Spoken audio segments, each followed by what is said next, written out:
and another thing. Good morning, everybody. Sunday morning, and looking at Reverb this morning. Anybody like that website, Reverb? I like it. You can think about gear you want to buy, get tips on how to play. I like it. I like it. It's a good site. Also checking analytics for my website, franticstudio.com this morning, and I watched a documentary yesterday on the making of pet sounds. It was interesting. I didn't really learn anything new. Though the other guys in the band seemed a little bit more like Mike Love, and those guys seemed a little bit more congenial towards Brian. There wasn't as much hostility. I've seen a lot of documentaries where there's a lot of hostility between Mike Love and Brian Wilson, and so on and so forth. But this for this 40th anniversary, where did I see it? It was on Showtime.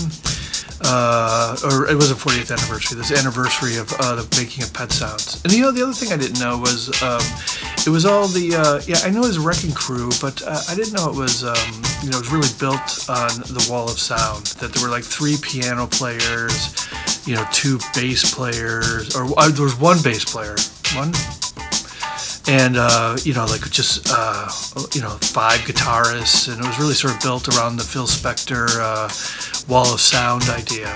And because you only had the 1 or 2 or 3 tracks, and it was funny that I really didn't take that in. And it's funny that the Beatles recording at the same time were certainly not under the same influence of the Phil Spector wall of sound.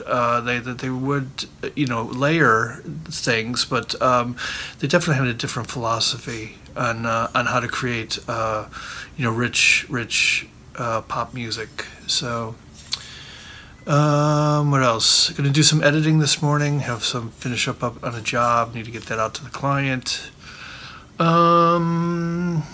It's supposed to be spring. It's not spring. It's 40 degrees out in New York, in Brooklyn. Can I just say that Paint a Vulgar Picture by the Smiths is man, I don't know, it's such a good song.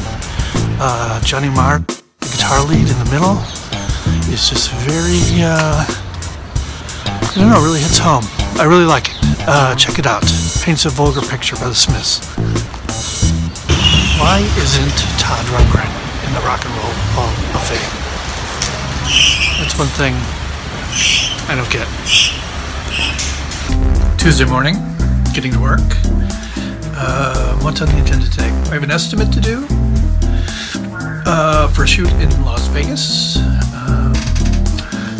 I don't have any estimate making tips. I guess a lot of times we copy what we had created before and then customize it.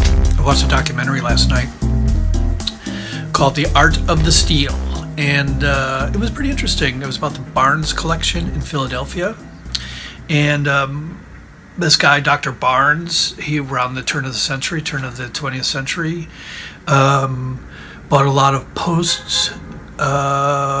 post-impressionist art and maybe pre-modern art, just like Seurat, Renoir, Cézanne, but really just the absolute best pieces from these artists. And it's really interesting because they go to Sotheby's and they show by these artists what's available right now in the market, and they're just really second-rate tier stuff. But then this Barnes collection at the same time, it's just like really just outrageously good. And it's a private collection, and it talks about how it moved from this crazy old guy Barnes into the public space. And I didn't get to the end of it. I'll have to find out, but I think it did. And he really wanted it to. He was out of sorts with the Philadelphia art establishment, and but I think it ends up in the Philadelphia Museum of Art. So we'll have to see. We'll find out. And what else we got? We have editing today, a little bit of editing, and sales. Always sales. Everyday sales. Everybody contact somebody. Need a video? It's all yours. Okay, bye.